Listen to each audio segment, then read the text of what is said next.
Hey everybody, welcome back to Gun Tote Minnesotan. It's a really hot day here in Minnesota, and I'm running some 300 blackout at 330 yards. Got some clay pigeons down there and a steel silhouette. I'm just gonna run some FMJs, had some of this bulk junk ammo. Today's really windy. It's just a good day to go out and plink, have some fun, and a good day to get my first kind of hands-on experience with the ED LHT Gen 2. Now, I've never experienced the 3-15 firsthand on a rifle. I've messed around with it at SHOT Show and at NRA Show. I looked through it plenty, actually. And I said to the guys at Discovery, would you please send one out to the channel? I would actually like to run it out pretty far and see what I think of it. Try to use it as much as I can because I think this has a lot of crossover capability. So as I said, I'm at 330 yards, pretty windy, bad ammo, but I can get a good idea of what I think of the scope. And I've already shot it, honestly, for about 6 hours today. I've got a lot of time with it.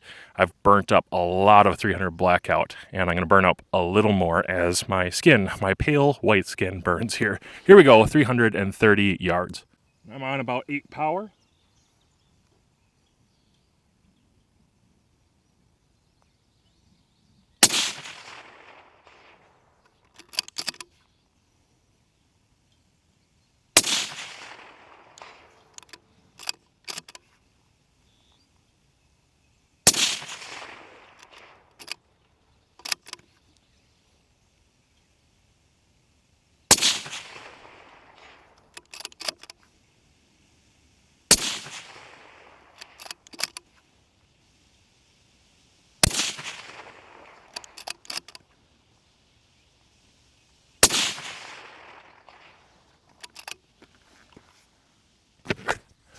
One thing I'll tell you right off the bat is when it comes to hunting optics, I need a really strong contrast on the reticle, and this one has a very nice, bold center dot and reticle. I like the Stadia a lot. I like the center dot.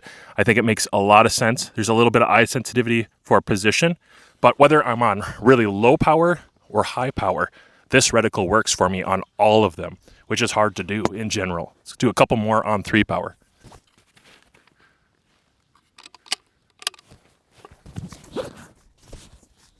That is after I reload.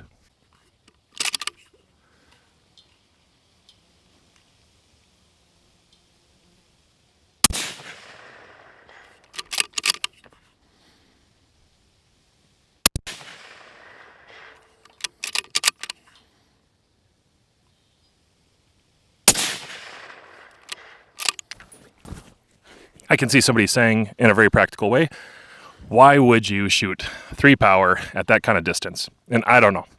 I was just showing you that the reticle is capable to do it. I think at 300 yards, 8 power is a really great size for the reticle, for the field of view, and the size of target that I'm shooting right now. 8 power is totally sufficient. If you were hunting big game of any sort, 8 power should get it done. And it helps with stability factor to not go above that on all optics. So I like 8 power. I think that's pretty good. Let's try it at 8 power.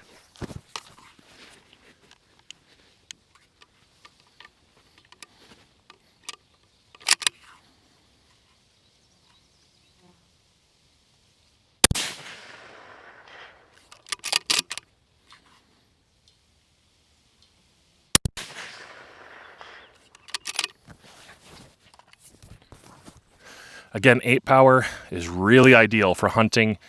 This being a lighter weight model for Discovery, still having exposed turrets, you can long range hunt with something like this, and 8 power is enough to get it done. I think I could go to 500 really comfortably on 8 power with this reticle and the system and still be fairly reliable, maybe with better ammo. And here's a little scope cam footage. It's kind of windy, so I'm not going to talk a lot. The sun is going to make that hard to see on the reticle because of reflections. It's very, very bright. Anyways, 330 yards on 15 power. Let's throw a couple here.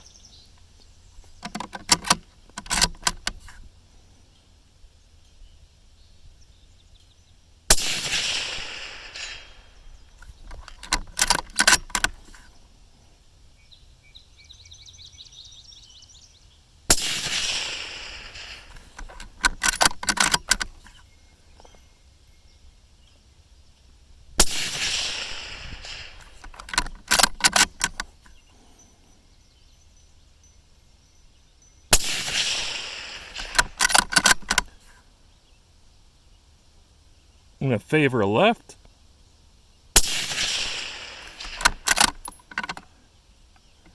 All right, so you can see on 15 power, obviously the reticle is very easy to work with and see.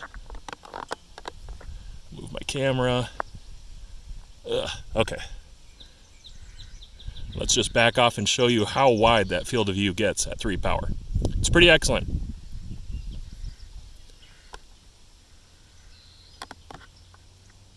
It's oftentimes the case that I have a little bit of trouble because of my phone with this mount. Things do tend to move more than I want. So, sorry about some of that footage. Anyways, as I take this off, I want to tell you that the price point for this scope is actually really, really good. And it doesn't have a huge amount of internal elevation as compared to some of the other Discovery scopes. But that's not a problem for me because this is more, advertised as a hunter. And as a hunting model, it's got plenty. Right now, let me go ahead and just double check this. I'm at 3.5 mils where I was at. I was hitting a little low sometimes as well. I probably needed 3.7. But there's 10. I should have 22. 20, 22. Yeah, I would probably use 22, but it looks like I have 22.6 mils available. That's plenty, especially for 300 blackout, but just about every other caliber, serious hunting calibers, even rimfire, that's enough to do a lot with. So if you're trying to shoot base class for competitions, you could throw this on a base class rifle for NRL or even centerfire, honestly. The reticle and the magnification is enough. The internal elevation is enough.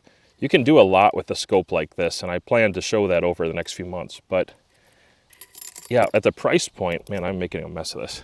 At the price point, I'm really surprised that they have as many features as they do, and they work just as good as the big models. You still have a really great image. The reticle, aside from a little sensitivity, is a well-designed reticle. It looks good, and especially if my head placement is, where it needs to be. It's a very, very functional reticle for hunting and PRS and a little bit of plinking and that sort of thing, target shooting. I like being able to shoot this on 6 or 7 power, and I'm not fighting to find that center dot. I can see all the stadia. I can see the center dot. Really great field of view at 8 power. I'm very happy with that because I need that in a hunting optic. And then at 15 power, which I typically wouldn't use that in a hunting scenario unless I was prone or on a tripod. In that scenario, I still have a good enough field of view. Light collection appeared to be very good last night. And I would say the reticle contrast is really excellent. About dusk is when the illumination is going to be sufficient. I don't think it's going to work until dusk or early morning. That's the time that it seems to be bright enough, but otherwise it's just not enough there for me to say it's daylight bright, and that's okay with me because hunting optics are usually more of a dusk and dawn illumination need anyways. Except for you folks in the desert, I know they usually have more opinions about that than I do here in Minnesota. And one more shout out to my friends over at Anarchy Outdoors. They are the ones who supplied me with a 30 MOA rail, bolt handle, and bolt knob to make this Ruger American, survivable. I didn't really like the factory one. The factory knob and bolt handle and rail were all pretty insufficient in my experience. I really needed something more to hold on to, and that bolt knob with the dragon scales is awesome. The angle change, it just gives this feeling of kind of a reduced, I don't know, it's easier. It's easier to run the bolt because of the reduced angle and the change of angle. It's more functional and it doesn't run in the way. Yeah, it's just a great look, fits really well, easy to install actually. And then that rail is why I can run my 300 blackout out to 800 yards. I needed an increased rail, and it came with a 0 MOA rail for some reason, which is a real shame. But the Anarchy Outdoors rail does a couple things well. It's got increased MOA, and it's got the bubble level, so I don't have to run a bubble level on my scope. But I do have an Anarchy Outdoors 30 MOA rail as well as an Anarchy Outdoors bubble level if I ever needed that. I could add that on there as well. I just don't need to because this solves the problem. So if you're looking for some upgrades for your Ruger American, let me tell you, Anechoic suppressors and Anarchy Outdoors, they're pretty much your first stop. Okay, got some subsonics to run at 330, and then I'm probably gonna have to call it because I am getting cooked by the sun right now. Destroying me. Okay, I'm gonna shoot it on 10 power, and I'm pretty sure my data is gonna be, I think it's around 12.5, going off of memory, so let's throw it at that steel. See if we're close.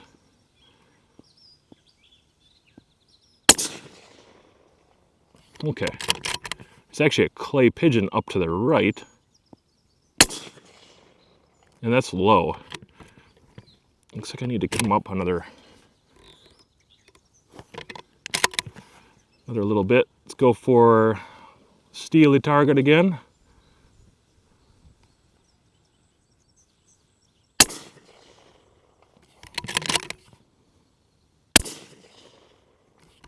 Okay, those are low. Let's, man, they eject hard too. Let's come up. It's a nice reticle for making quick adjustments on. It's really easy to read. Okay. This should put us in that center chest area. If I can get the windage right. Man, standard deviation on these, if you can't tell, standard deviation on these is not too good.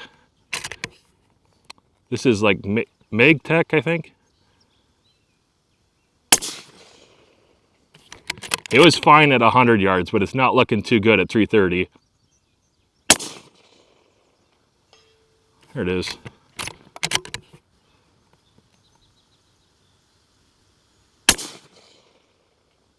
Yeah, this stuff's all over.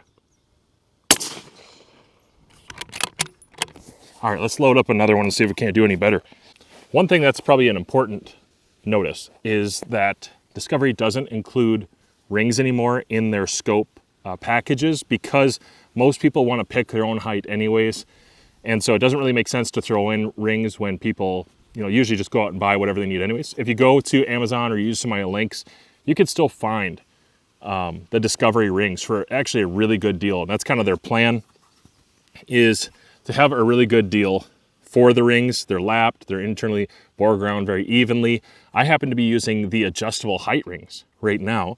So if I needed to, I could bring it up a little bit, little tiny increments built into this. You can watch my video on that if you're curious about the adjustable rings that they have. But just a heads up, that's what I'm using. They don't come with rings anymore. And that doesn't bother me for a second because at the price point and what they're offering, it's already a good deal. Let's see if we can make these subsonics work a little better. It's like the worst subsonics I've run. And it is windy, but they should be doing better in this. Oops, forgot to hit record. It's a little late on that one.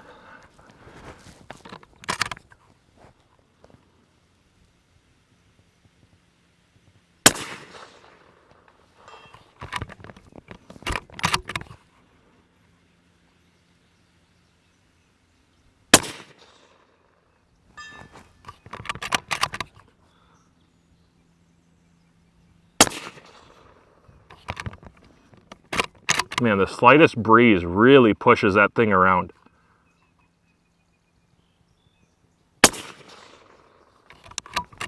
Those are going left now. Weird.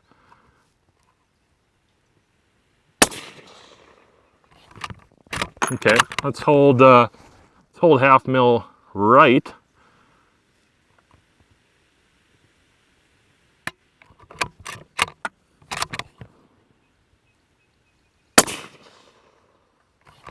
Still going left. Jeez. I gotta say, Magtech, these bullets are really letting me down. Failure to fire, hard to eject. Jeez. Not flying very good.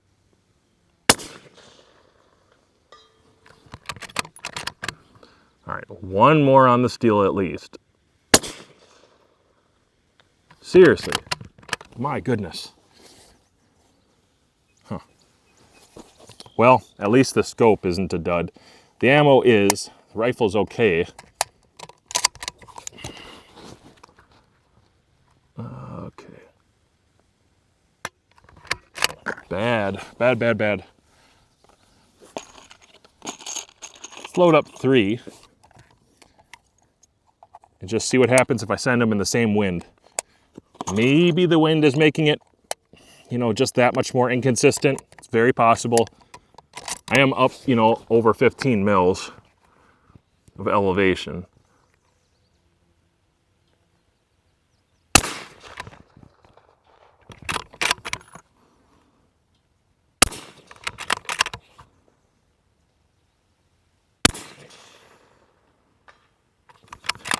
No, I think that ammo just sucks. Well, I'm pretty glad that the scope isn't a complete waste. The ammo was, but anyways, I'm kind of liking the scope. It fits nicely on this build. I think it's a good looking scope for a hunting competition target shooting mix, something like that. It kind of hits those categories. Compared to Discovery's other optics, this is, you know, fairly lightweight and a smaller footprint. It's not huge. And for a 3 to 15, it's very practical. I can do a lot with the 3 to 15, you know. Man, I really like 10 power and under is just so impressive. Very ideal. That's what's hot right now, obviously, is like 2 to 12s and 2 to 10s. See a lot of stuff like that floating around the internet. I like this. I like 3 to 15. Just a pinch more on the magnification gives you the ability to go prone and do more than you would with a 2 to 12. I've shot 2 to 12s really far, past 1,000 yards, and they're great. But a 3 to 15 gives you just a little bit more capability, and you can switch it around between different kinds of rifles a little bit more naturally, I think. Let's scooch back a little bit and see how I can do kind of supported this terrible ammo at 330 on a 2/3 size IDPA.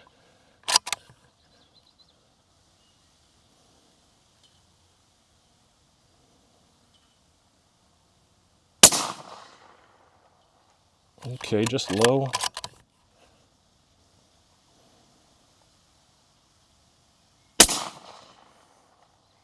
There you go. Now this stuff doesn't want to extract. You see how hard I'm ripping on that bolt? That's one of the advantages of the Anarchy bolt. So I actually have something to hold on to. My goodness.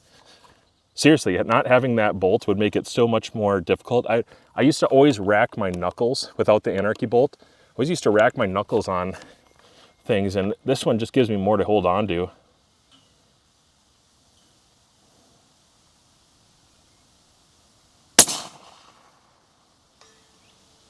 I suppose with my microphone, I'm not sure you can hear those. I hope you can.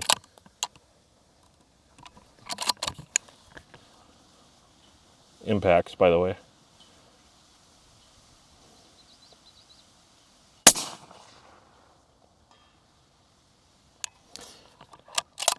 Doing better offhand than I was in the prone. I don't know what the deal is there. Well, anyways, really great design. There are some things about it that I don't prefer and don't love. I'm going to talk over the features and I'll talk about the pros and cons. We'll close the video with that. I always think it's important to take at least a couple minutes to talk about the features, to find out how this sets itself apart from other optics on the market or even other Discovery optics, which is what I'm trying to distinguish against right now personally, is just how does this one stand out? So the eyepiece looks similar. It's very, very smooth, has that really aggressive texture on there. And it's fully sufficient for my eye to fast focus. If that's your preference, it's definitely going to do that. You can shoot it, hand it to your buddy, and he should be able to relatively quickly set up the eyepiece in a functional way if you're shooting matches or hunting, sharing rifles, that sort of thing. There's a convenience there. Let's move on from that to the magnification ring. Again, this is from 3 to 15 power, which is plenty. That's plenty. 3 to 15 is a big range. And I would say it's just a little bit on the firm side, not tough. It's not like it tweaks the rifle too hard when I grab it. It's just a little bit on the firm side. So I prefer to use the magnification assist lever. And there's a large size lever that you can install. It just threads in. You don't have to use it, especially if you have a bolt that runs into it and you're gonna have conflict that way or interference. I would throw a dab of blue Loctite on this, just a dab, so that it stays put. Otherwise they tend to loosen up in my experience, which is no big deal. Just a dab of blue Loctite will be fine. So just a little bit firm, but for me, most of the time, I'll probably leave it on 8 power. If I'm hunting and I'm hunting at the kind of distances around where I'm at right now, let's say out to 100 yards. That's easily enough. In fact, out to 200 yards, it's pretty much what I would leave it at, considering this has a great reticle for that. If I needed to identify a target and move up to 15 power, it's not a lot of effort. It's just a little bit firmer than some other scopes that I've had. The ring is actually a little different than some other ones I've tried. This one is still grippy. It's still got a texture to it. It's just not like the meat tenderizer that I felt on other turrets in the past or other rings and dials. This one feels a little bit smoother, a little bit more refined perhaps, which would make sense because this is a Gen 2 Optic. Going on from there, just a reminder, I'm using the Discovery Optics 30mm adjustable height rings, which I reviewed a while ago. Pretty interesting design, could be very useful for a lot of different people. Let's go to the turrets. I think I'll take my mic off in a second and tell you about this. So the turret does have a zero stop. I always set with a little bit of negative room to move so I can travel under, and that's just because of the suppressors that I shoot. Sometimes I need to balance that out. If I take the can off, this is my zero, and if I have the can on, this is my zero. So just, it's one convenience, I suppose, of the type of zero stop and zero set that you find on here. There's no witness mark underneath that line, but it's pretty easy to tell. There's a line on the actual housing underneath. There's just not one on the scope bubble or like the tube, this little bulge going on right there. There's no dot there to reference, and that's really not a big deal because if you set up your zero stop the right way, it shouldn't matter at all. Lots of internal travel. Let's take off the microphone and test out the actual audibility of these turrets.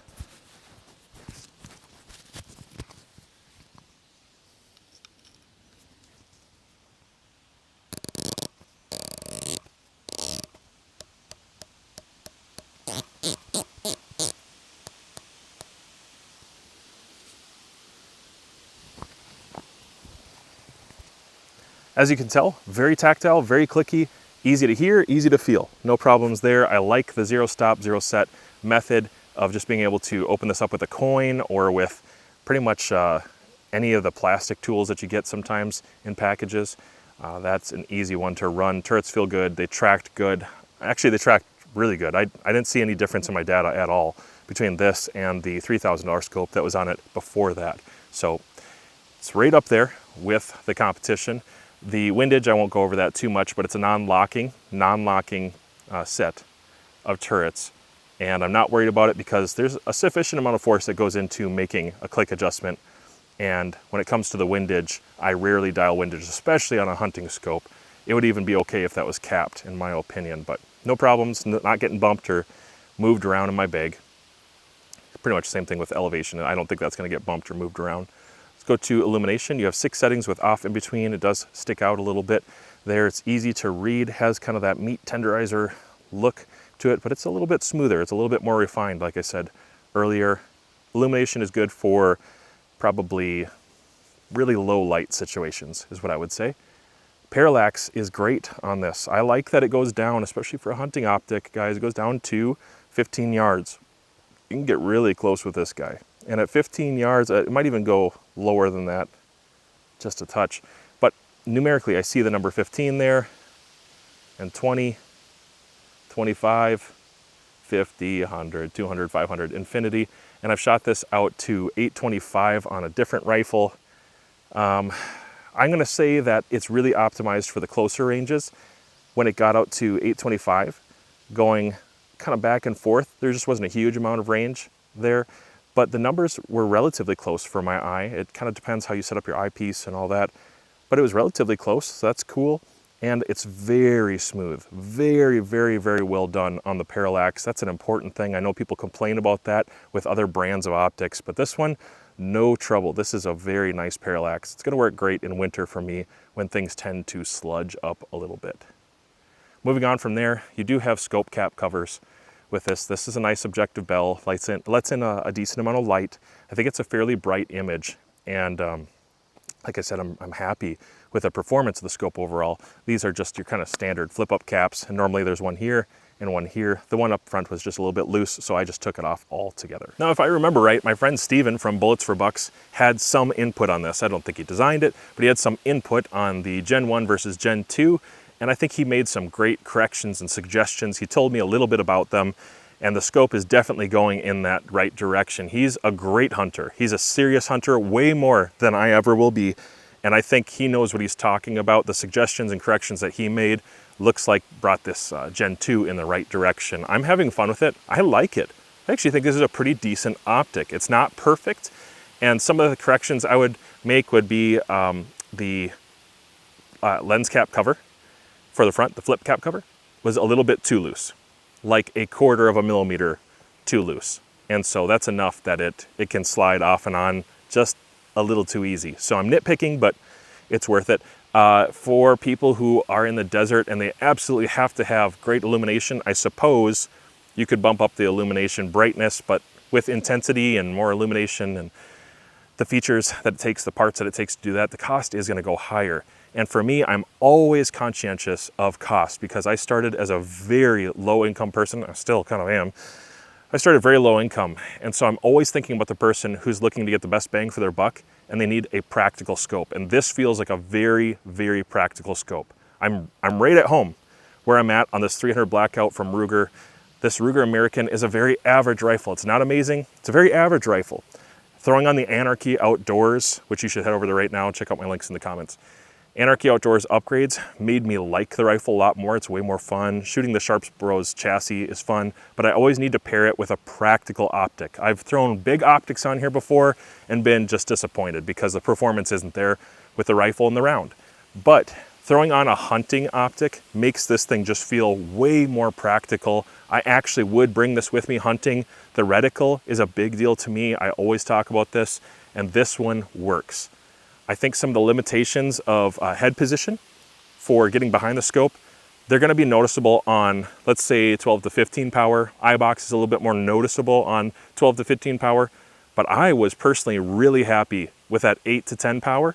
And then actually running it down to 3 power, as impractical as it is at 330 yards, 3 power was still great. I can see the reticle. I can make contrast, even against kind of dynamic backgrounds like what you see here with lots of shadows and things that are dark colored.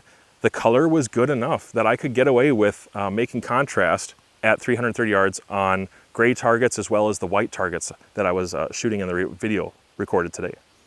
So I like the optic. I think it's a good design overall, especially when I'm considering the price point. No, this is not going to compete with a March Optics, you know, 3 to 24 or any of the 3 to 15s in that $1,000 plus price point. I'm not saying that, and neither is Discovery. I think they're trying to offer the best bang for the buck in a very practical scope with kind of a pretty good set of features as well as glass quality. The clarity is reasonable. The reticle is really great. The footprint and the weight is pretty well done overall. And at the price point, I can get behind it and recommend it. So if you're looking for something for light competition, target practice, or some hunting, this is definitely something that works for me from PCP up to Magnums. I could throw it on everything and be pretty happy. Again, my name is Andrew. Thank you for stopping by Gun Tote Minnesota, and I appreciate every single view and subscription. If you would hit that like button, it would help. If you would share the video with somebody who's looking for an optic, this is a great one to share, and I would appreciate the support. I have lots more videos on Discovery Optics and Anarchy Outdoors, anechoic suppressors. If you want to see more about that, then maybe watch one of these videos.